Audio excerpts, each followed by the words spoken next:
Em outras palavras, ninguém vai carregar seu peso por você.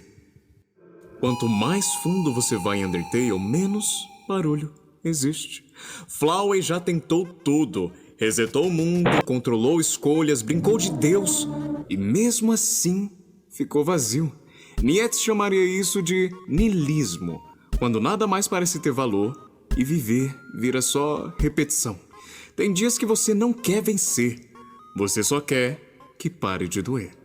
Aqui entra o escuro.